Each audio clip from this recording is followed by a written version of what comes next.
Pode estar escutando. Você também.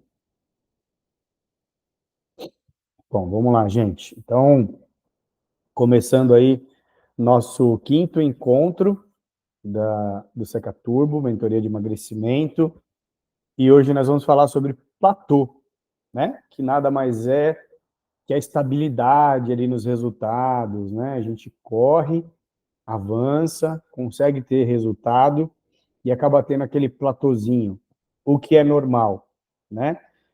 Essa estabilidade nos resultados, esse platô que a gente às vezes alcança em determinado momento, é normal, é saudável e vai acontecer, tá? Se não acontecer o platô, aquele potencial, aquela curva potencial crescente do resultado, começa a ter uma estabilidade, ganhar uma estabilidade. E nós temos, sim, ferramentas importantes para driblar esse processo de platô, para driblar essa estabilidade de resultados, tá? Ou a estabilidade, ou a redução desse potencial. Mas o que é bom a gente ficar atento também, né? Eu vou falar para vocês aqui, eu separei 16 estratégias. Eu acho que eu vou conseguir falar tudo, senão eu mando o PDF para vocês depois. Mas por que é importante a gente falar sobre isso? Tudo que a gente vai fazer, gente, todo projeto que a gente vai começar, a gente dá aquele impulso no começo, tá empolgado, tá motivado, e aí acaba perdendo um pouco essa motivação ali do meio para frente, né? E isso acontece com muita gente, pode estar acontecendo com vocês. Então, às vezes, o que está acontecendo não é platô, é que a energia que você estava colocando era muito maior do que a energia que você está colocando agora. Por quê? Você entrou ali numa zona de conforto, de comodismo. Poxa, alcancei um resultado e deu aquela relaxada, tá? Então, a gente tem que saber entender. Será que é o platô que eu alcancei pelo meu desempenho máximo? Ou será que eu comecei a me acomodar? Será que existe comodismo da minha parte? Então, é necessário avaliar como que vocês estavam se empenhando no começo de tudo, a motivação a que vocês tiveram para dar início, e como que vocês estão trabalhando agora, como que isso está acontecendo agora, tá? Então, essa é uma autoavaliação que eu quero que vocês façam aí, é coisa rápida, pô, como é que eu estava, como é que eu estou, será que eu estou no mesmo ritmo, na mesma intensidade de dedicação ou não? Ou eu preciso resgatar aquela motivação que eu tive no começo para agora? Então, é uma autoavaliação que eu quero que vocês comecem a fazer, tá? Mas vamos começar a falar das estratégias que nós podemos utilizar para reduzir esse platô. Deixa eu arrumar a tela aqui, que é bastante coisa. Vem para cá você, vem para cá você. Então, vamos lá, gente. Sempre que a gente busca, que a gente encontra essa estabilidade, o que vai mudar a direção para continuar tendo resultado são as variações, né? Quais variações eu estou utilizando para conseguir driblar esse platô que eu tenho alcançado durante o meu processo de emagrecimento? Primeiro e mais importante, gente, vocês estão comigo aí já há algum tempo, algumas pessoas 5 semanas, algumas pessoas há 13, 14 semanas, que já continuaram, né? Da primeira turma estão na segunda. Mas o que é importante? Da variação. Tem que variar os exercícios, né? Poxa, André, eu preciso variar isso toda semana? Não. Qual que é a indicação hoje no treinamento de força, lá na musculação? 8 a 10 semanas você pode manter aquela estrutura de treinamento. Depois é necessário mudar, tá? Então, vocês estão dentro de um período satisfatório para ter resultado, tá? Ainda sobre o exercício, ainda que eu não mude exatamente lá o movimento, ao invés de eu fazer um agachamento no Smith, eu vou fazer um agachamento livre, que é uma variação, o que eu posso mudar? Isso a gente já falou. A carga, gente.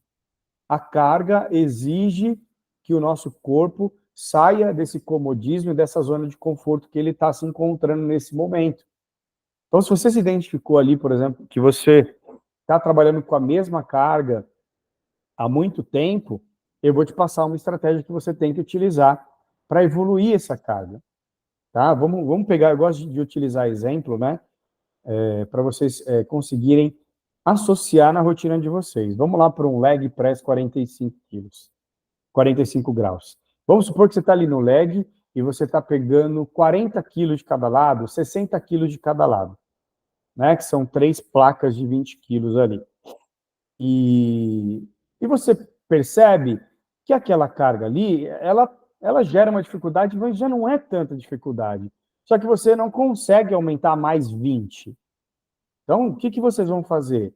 Eu preciso sair dessa zona de conforto, de comodismo que eu estou. O que eu vou fazer? Eu vou pôr mais 5 quilos de cada lado. Não é vergonha nenhuma. Eu vou pôr mais 10 quilos de cada lado. Não preciso aumentar de 20 em 20. Que seja 2,5 kg de cada lado. Para quebrar efeito platô no treinamento de força, na musculação, eu preciso ter um maior estímulo de força. Eu preciso gerar mais força através da carga de treinamento. Tá? E aquilo, gente, ninguém aqui está pedindo para vocês virarem fisiculturistas, levantador de peso, não. Mas o estímulo precisa ser aumentado para que o platô não seja encontrado. Tá? E para vocês conseguirem entender isso daí, é na rotina de vocês ali. Lembra que eu falo assim para vocês, ó, a autocobrança, a autoavaliação, o cuidado em estar gerando dificuldade no treinamento é importante para a manutenção do resultado. E não tem como eu mensurar isso daí no dia a dia de todos vocês. Quem vai mensurar essa dificuldade é o feeling pessoal de vocês na rotina do treinamento. Existe, sim, essa necessidade do autodesafio, de reconhecer que, nesse momento, eu preciso ir para outro patamar de treinamento, né? Daqui a algum tempo, mudar o treino, e no dia a dia de vocês, aumentar as cargas, tá? Então, isso é muito importante. Isso daí é falando sobre a musculação. Agora, nós vamos falar sobre o aumento da intensidade no treinamento aeróbio, né? Vocês têm no treino de vocês ali uma rotina de treinamento aeróbio que vocês precisam fazer, certo? 30, 45, 60 minutos, protocolo de HIIT. Então, presta atenção nas variações que eu vou sugerir para vocês agora. Para quem tem lá na planilha, na prescrição do treino, o protocolo de HIIT, como que eu faço para aumentar a intensidade no HIIT? Eu sei que vocês vêm vencendo desafios aí constantes, de conseguir fazer os 45, de conseguir fazer os 60, os 30 minutos, né? Pular corda, isso é importantíssimo. Esses desafios tiram vocês da zona de conforto e quebram o platô. Então, quando a gente quebra o platô, perfeito. A gente está fazendo com que o nosso corpo tenha necessidade de se adaptar. Vamos lá. Vamos supor que você está fazendo um HIIT. O protocolo de HIIT tradicional. 1 minuto na intensidade máxima e 1 minuto na recuperação. Se você começou a sua jornada fazendo um HIIT na esteira e a sua intensidade máxima, ela girava numa velocidade 7, 7,5, para você sair dessa zona de conforto, a partir do momento que você se adaptou a esse estímulo, o que você pode utilizar? Aumentar a velocidade da esteira, então de 7,5, não vai pular para 9 direto, pula para 8, pula para 8,5, tá? André, o lugar que eu vou, a esteira inclina. Se eu aumentar a inclinação, eu estou aumentando a intensidade? Com certeza. É muito mais difícil você andar na inclinação, que é como se fosse uma subida numa rua, do que você andar no plano. Então, eu posso utilizar essa inclinação da esteira durante esse 1 minuto de intensidade que eu estou trabalhando? Pode e deve. Às vezes você não quer trabalhar ali na corrida, não quer ter tanto impacto, às vezes está com alguma sobrecarga articular. Então, utilizar essa inclinação como variação de intensidade para aumentar a intensidade, é muito bem-vindo, tá? Porque quando eu falo aumentar a intensidade no cardio, é subir frequência cardíaca, gente. É aumentar a frequência cardíaca. E eu vou aumentar a frequência cardíaca por quê? Porque a demanda de trabalho ficou mais difícil. Então, andar a 6,5 com inclinação 5 é muito mais difícil que andar a 6,5 no plano. Tá? Então, no HIIT, para quem está no HIIT, essa estratégia é muito bem-vinda. André, mas eu estou fazendo a bike. Tá bom, então vamos supor que você está com 30 rotações por minuto. É só um número aí por cima. Você pode colocar uma carga na bike. Então, vai lá e coloca 2 pontos de carga, 3 pontos de carga. Ou aumentar as rotações para 40. Então, é importante avaliar isso. Já respondo sua pergunta, tá, Dani? É importante avaliar isso em todos os aparelhos de cardio. Na esteira, na bike, no transporte, no elíptico lá, né, que é o transporte, na escada. Quem faz a escada, em nome de Jesus, é um negócio difícil. Então, quem faz a escada precisa também ter a avaliação, porque a escada ela já tem uma intensidade. Mas qual que é o único jeito de aumentar a intensidade na escada? Aumentando a velocidade. Ali é o único jeito de aumentar a velocidade, tá?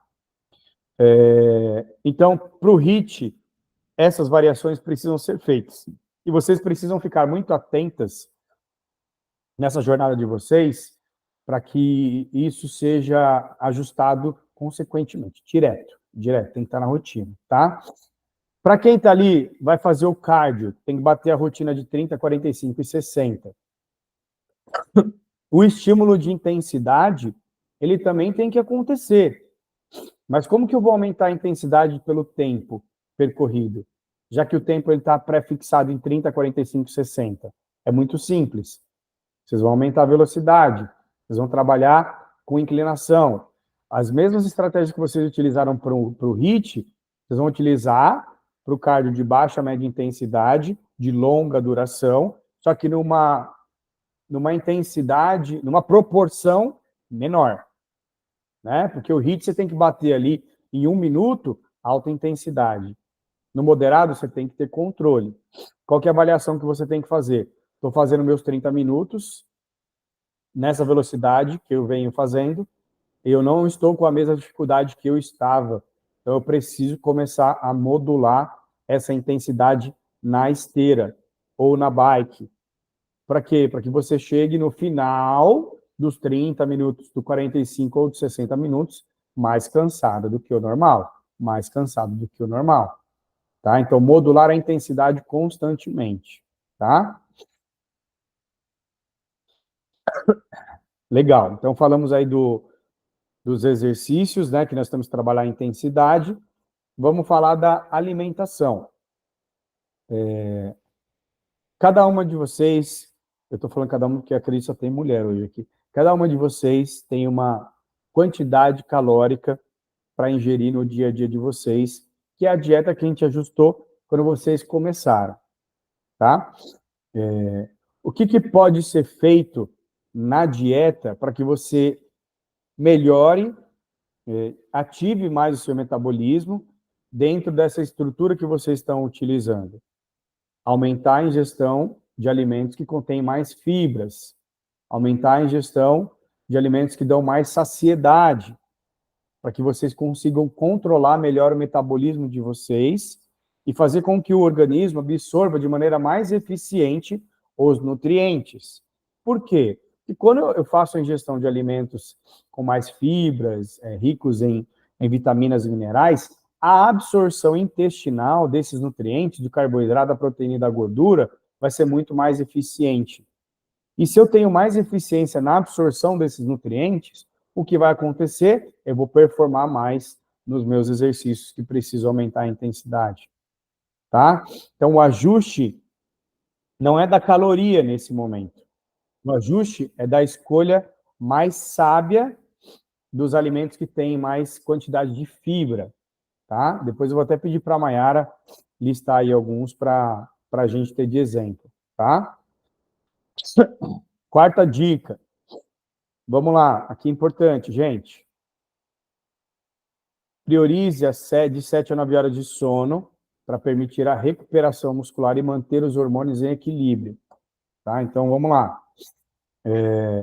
O sono ele é a parte que sustenta essa engrenagem toda que a gente vem trabalhando, tá?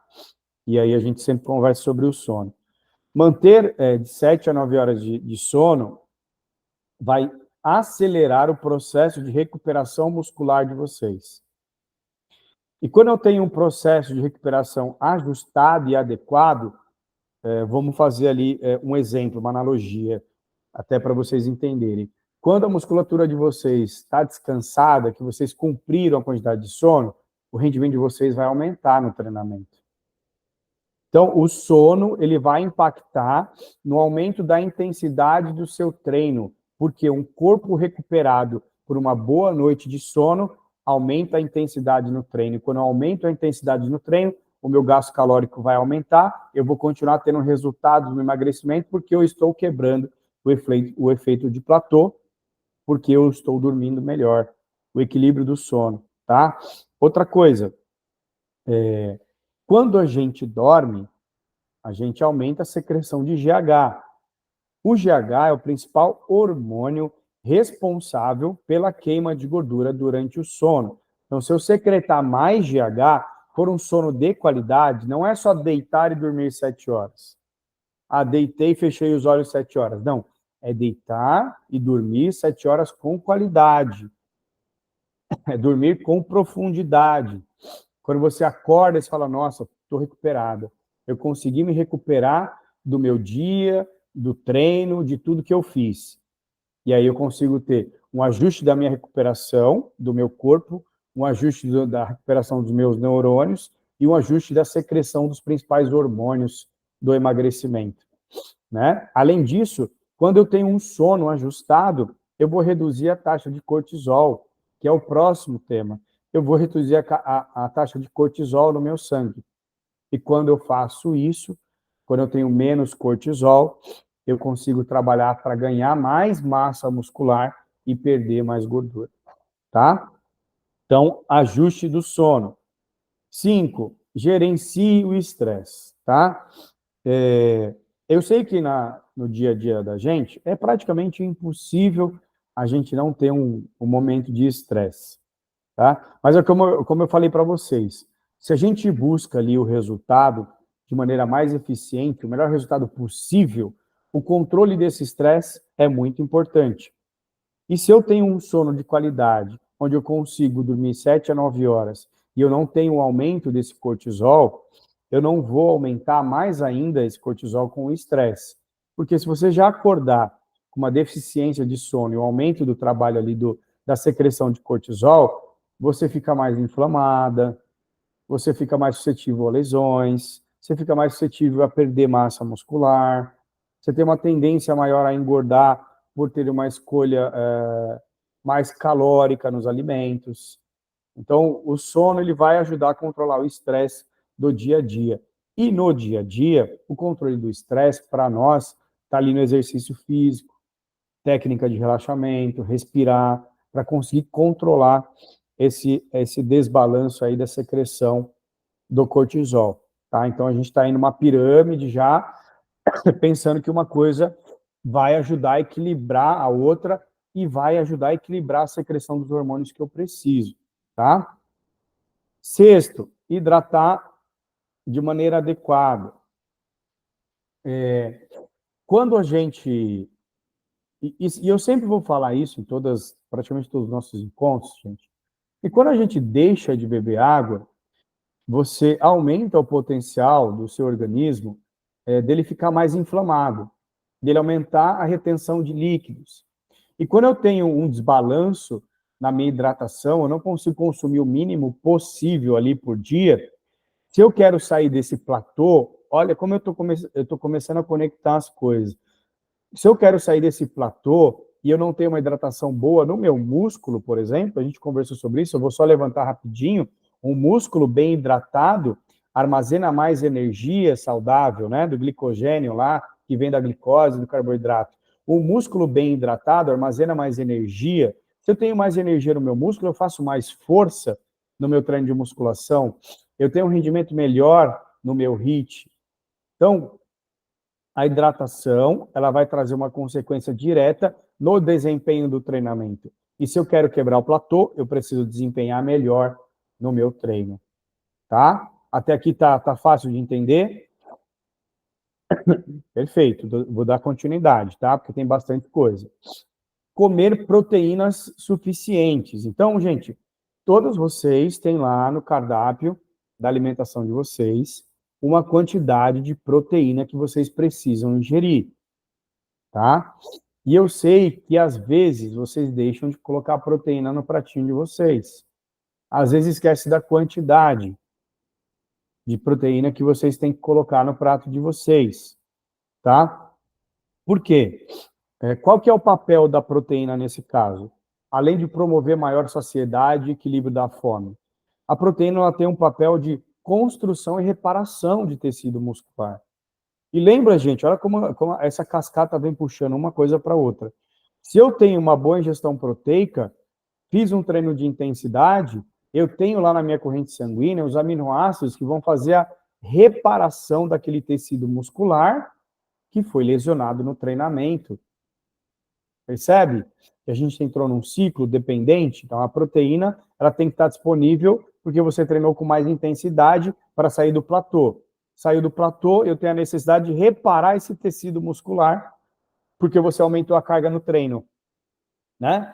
A minha mãe, sábado, ela relatou que ela foi treinar e ela treinou com o personal e o personal aumentou as cargas e ela ficou dolorida. Ótimo. Por que isso aconteceu? É um processo fisiológico natural. Fibra muscular, que teve ali a microlesão dela por aumento da carga, o que ela precisa? De proteína.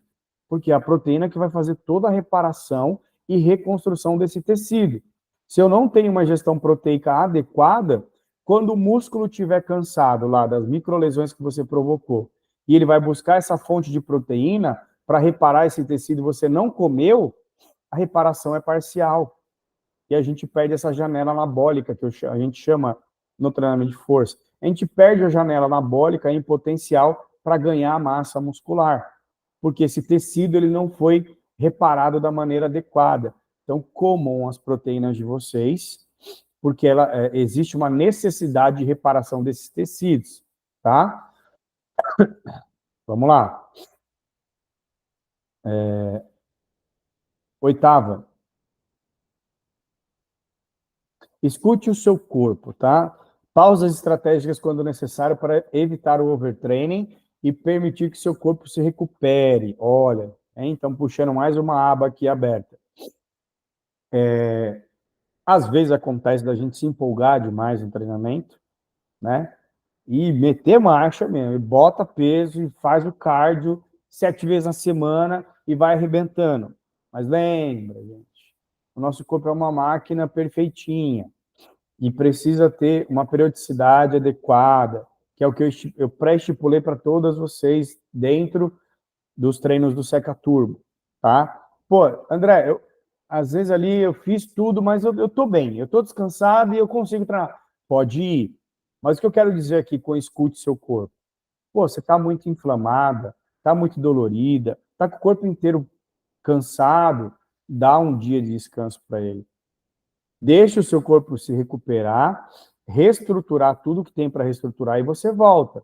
Porque vale mais um corpo cansado para treinar com intensidade do que vale mais um corpo descansado para treinar com intensidade do que um corpo cansado para treinar meia boca. Tá? Então a recuperação serve para você manter a intensidade. Cuidado com o hard training aí, que é o excesso de treinamento, porque a gente pode passar do limite, tá? Isso daqui a gente conversou e vocês têm aí um planner, né? Monitore e ajuste. Mantenha um diário de treinos e alimentação para identificar padrões e ajustar conforme necessário. Vamos lá. Quem está ali no aplicativo de treino, anotem as cargas de treinamento para vocês irem avaliando como é que está a evolução de vocês.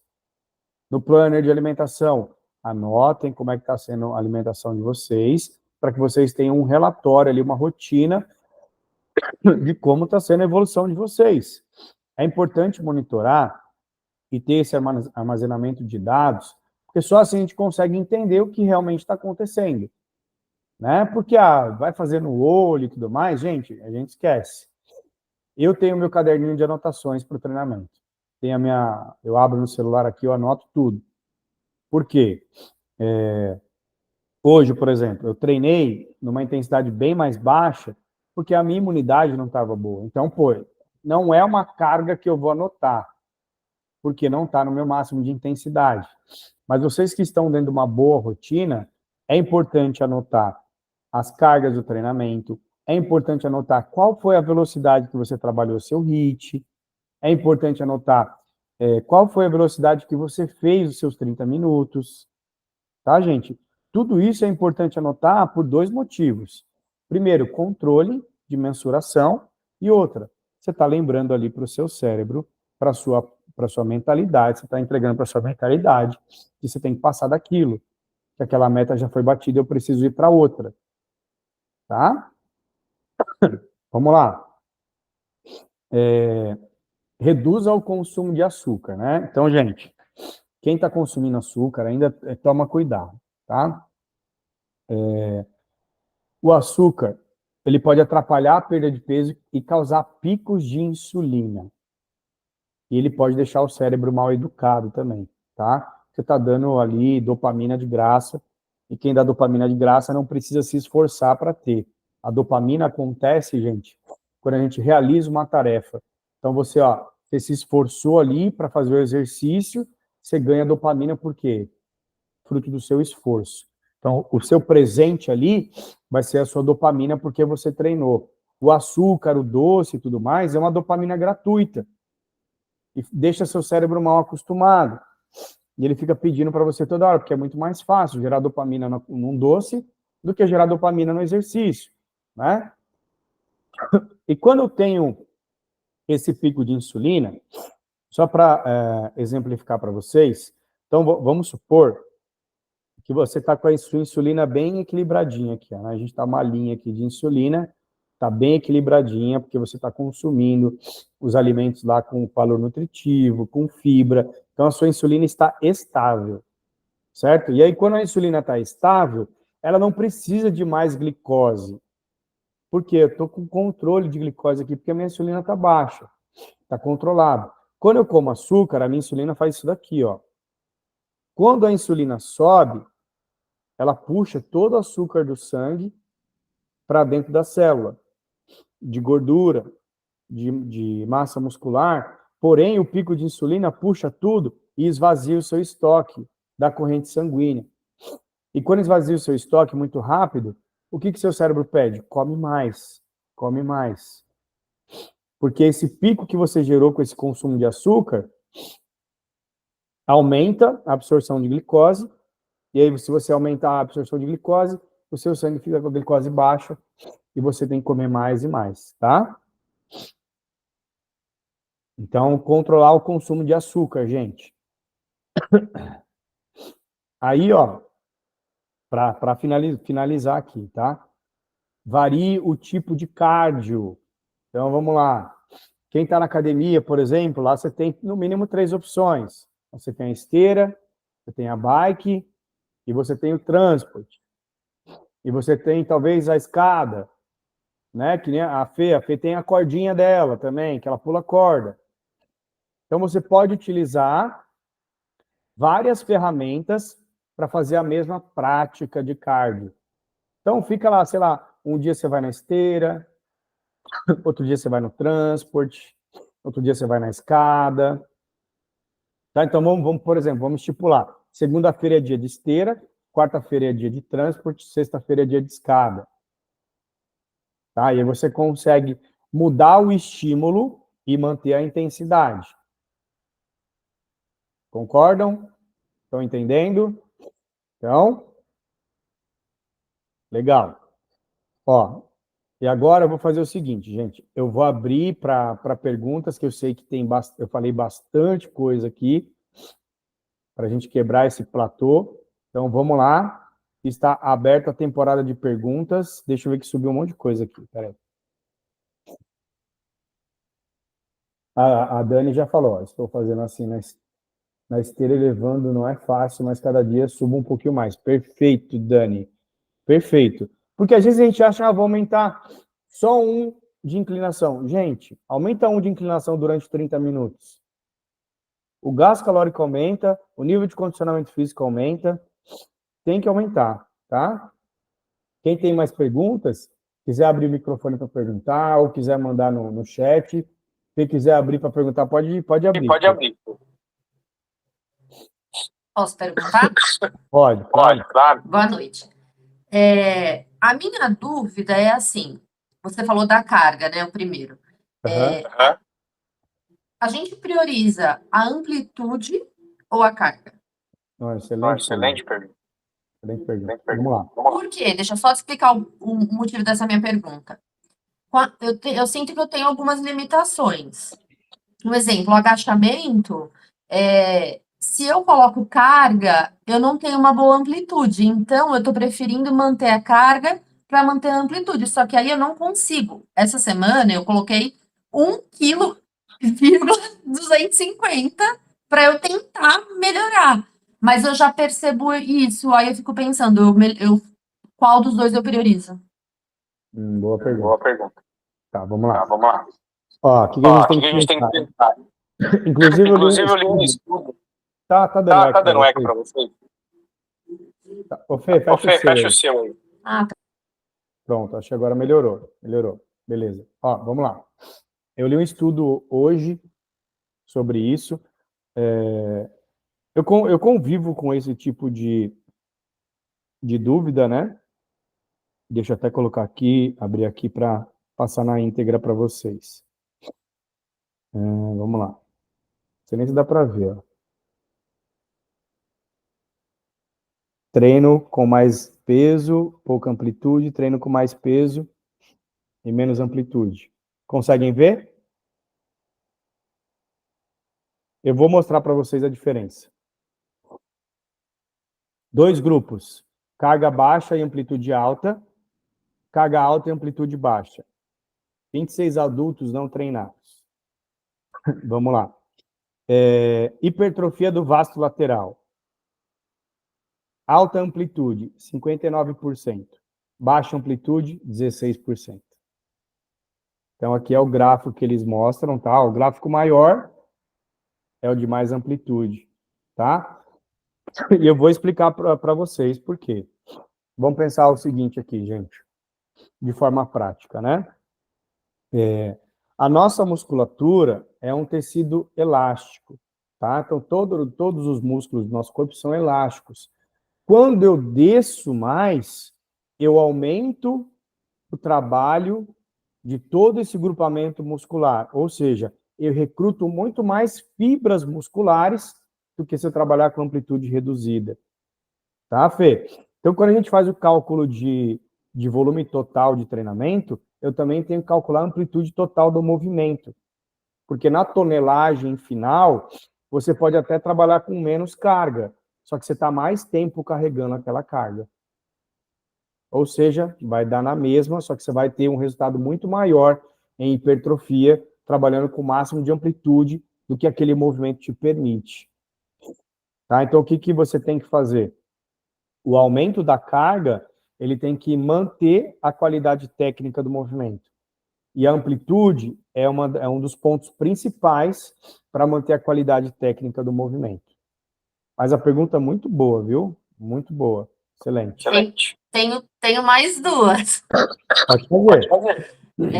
Dentro dessa, no caso, em vez de ser no Smith, pode fazer a variação no livre ou não? Eventualmente. Só fecha aí, para andar eco. Eventualmente, gente, não tem problema vocês alterarem, tá? Mas é bem eventualmente. Por quê? Ah, André, mas os dois são agachamentos. Com certeza. Então, tem o agachamento livre e tem o agachamento Smith. Qual que é a grande diferença? O livre ele tem mais instabilidade.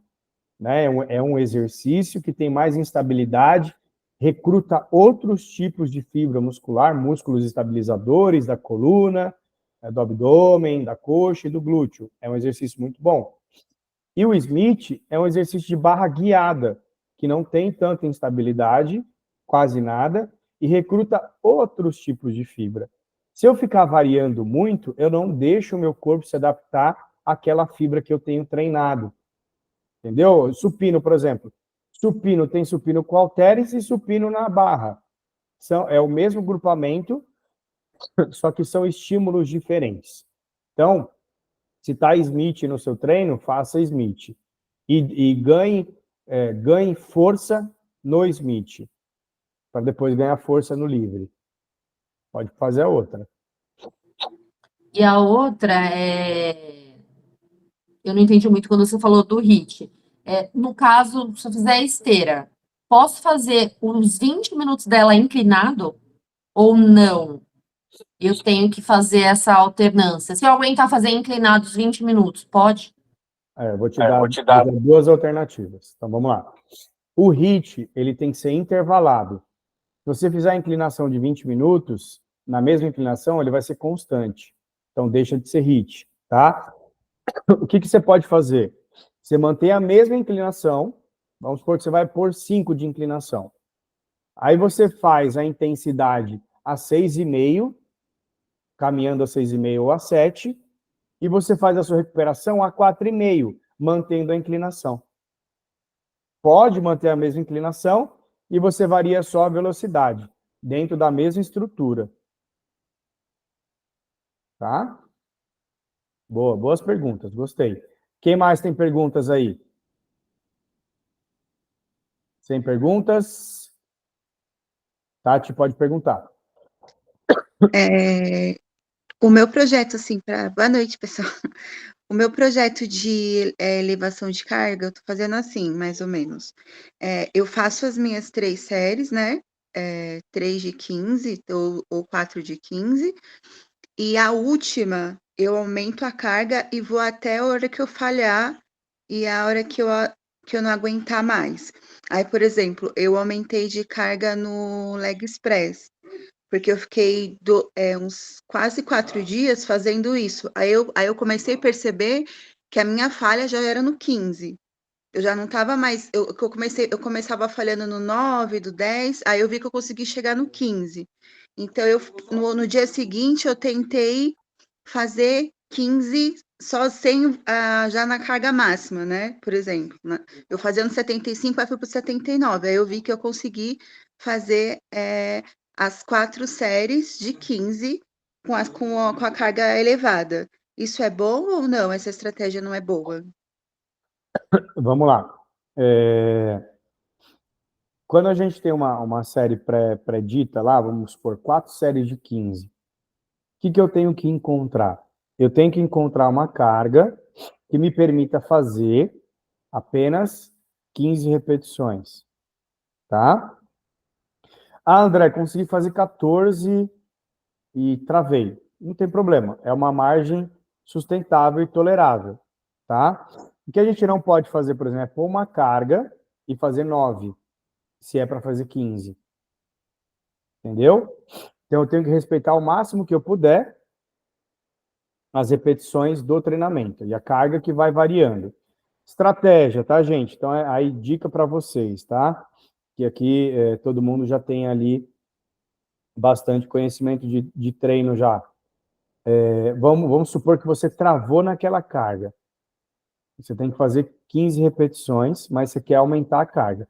Qual que é a estratégia que vocês vão utilizar na última série? Então, tem 4 séries de 15, fez 3 de 15, na última vocês podem fazer um manejo de carga. Você está fazendo, vamos supor, com 79 quilos para 15 repetições. Aumenta para 85, por exemplo. Faz o máximo que você puder com essa carga. Fiz 8, meu máximo foi 8. Ok. Reduz a carga e termina até completar 15. Isso é uma estratégia para gerar estímulo de força que pode ser utilizada. Tá? É exatamente assim mesmo, que eu acho que eu não expliquei direito, mas é exatamente isso que eu faço. Imaginei, você faz ali e tal, aí travou na 9ª, você volta um pouquinho a carga e faz até dar 15. Isso, eu fico testando uma carga maior na minha última repetição, entendeu? Aí quando eu Boa. vejo que eu não aguento, eu termino, eu volto para a carga anterior e termino a série. Pode fazer. A estratégia é válida, a gente usa assim, tá? Muito bom. Mais perguntas? Referente à proteína, por exemplo, Ah. tem dia que eu saio de lá acabada mesmo, principalmente quando eu faço, eu até esqueço o nome dela, de tanto ranço que eu tenho daquele Extensora? vontade de matar o André. Na cadeira extensora. No dia da cadeira extensora, hoje mesmo eu já não quero ir, que eu tô acabada aqui, porque eu fico lá até eu terminar minha série. Na primeira semana eu falava, vai, sai fora, eu vou sair daqui, não terminava, mas agora eu fico até eu terminar. Então, mas ela me pega. Para você ter uma noção, eu tô no Leg Express, eu tô no 79. Nela eu não Tá. consigo sair do 23, 25, 29, eu fico ali. Não consigo elevar, porque ela me pega de verdade. É o último exercício do seu treino, né? É, É normal. Você vai chegar no final do treino, é normal que a energia esteja mais baixa, tá? Na cadeira extensora, você tem que tentar manter o máximo que você puder o condicionamento de carga que você vem utilizando. E pode usar essa estratégia, mas não dá para desistir. Tem que continuar nela, vai insistindo, porque é assim, a musculação, a gente vai ganhando condicionamento nela com o tempo também. Então vai chegar um dia que você vai sentar na cadeira extensora e vai conseguir performar nela. Mas talvez, por quê? A cadeira extensora é o único exercício que trabalha a reto femoral do quadríceps, que é o músculo que está embaixo dos 3 músculos que estão por cima do quadríceps. Quadríceps são 4, ficam 3 por cima, o reto femoral fica aqui embaixo, ó. E a extensora é o único que trabalha ele. Ou seja, por ser o único, é um músculo que dá sustentação para outros exercícios. Né? Então, é chato. Realmente, eu, por exemplo, do treino de quadríceps, cadeira extensora é o que eu menos gosto. Para mim, é o mais difícil. Eu faço agachamento, faço afundo, faço leg, sumô, não ligo. Eu chego na extensora, minha pressão baixa. É impressionante. Porque é outro padrão de músculo, é outra base de energia, aí é um negócio profundo da fisiologia, mas é isso aí mesmo, a extensora, não sei se para mais alguém é assim, para mim também é. nossa, eu sofro. Aí a minha pergunta vem assim, depois dessa, referente à proteína, que você falou que é bom aumentar quando a gente pegar muito firme, assim, então, né, nos dias da cadeira extensora, eu acabo fazendo outros que eu acho que acumula tudo e é o dia que eu fico, é o treino mais intenso, de mais intensidade para mim. Então, você acha o ideal aumentar a proteína nesses dias ou não? Não, só ingerir o que está no seu cardápio. No cardápio, não é para aumentar o que está lá, não, né? Não, o que está no cardápio, porque eu fiz algumas perguntas ali no nosso docs lá, e tem gente que não está conseguindo comer a quantidade de proteína. E é importante se esforçar para comer, porque a proteína ela tem vários benefícios para a gente, né? Está querendo ganhar massa muscular e emagrecer ao mesmo tempo. Então, tem que consumir proteína de qualidade, porque é como se fosse uma fábrica, né? A matéria-prima da nossa fábrica é a proteína. Então, se eu estou construindo alguma coisa ali, eu não tenho a matéria-prima pronta, a produção para. Então, eu tenho que manter a produção contínua de tecido, regeneração, hipertrofia, e se eu não der continuidade nessa ingestão, eu perco o ciclo de produção e de reparação, tá? Acho que a Fê levantou a mão. Já que a gente está no papo de alimentação,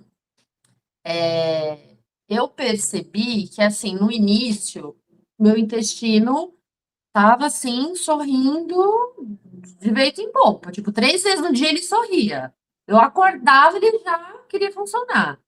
E tem umas 2 semanas que, tipo, travou. E aí eu fico toda hora controlando a água, mas eu tô pensando, será que também eu tô errando na fibra? Porque e aí eu tô tentando fazer uma associação aqui da minha cabeça. Como eu tenho melhorado das dores e melhorado, assim, tipo, bastante, Bom, Fê. eu fui tirando as medicações.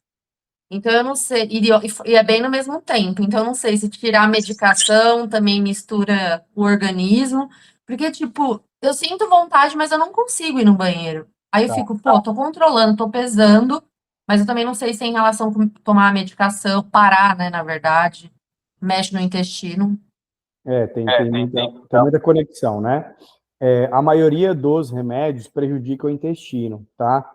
Principalmente antibiótico, enfim, é uma variedade que prejudica.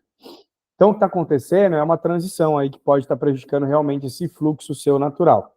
Qual que é a indicação? Nesses dias que você está sentindo assim, aumenta mais a ingestão de água, bebe mais água. E pela manhã, a gente acorda desidratado, tá, gente? A necessidade de ingestão de água pela manhã é de 630 ml para recompor a nossa hidratação. Então, acordou, eu sei que é chato, eu mesmo não consigo fazer tudo isso. Eu vou tomando ali 700 ml durante 1 hora ali da minha primeira aula que eu dou de manhã, quando eu dou personal.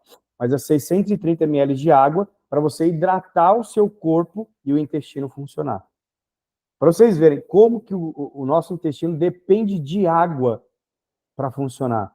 A água é toda a parte de fibra, então a ingestão de fibra e evitar o consumo de açúcar e açúcar refinado e farinha também é importante para a gente ter um fluxo intestinal saudável, tá, gente?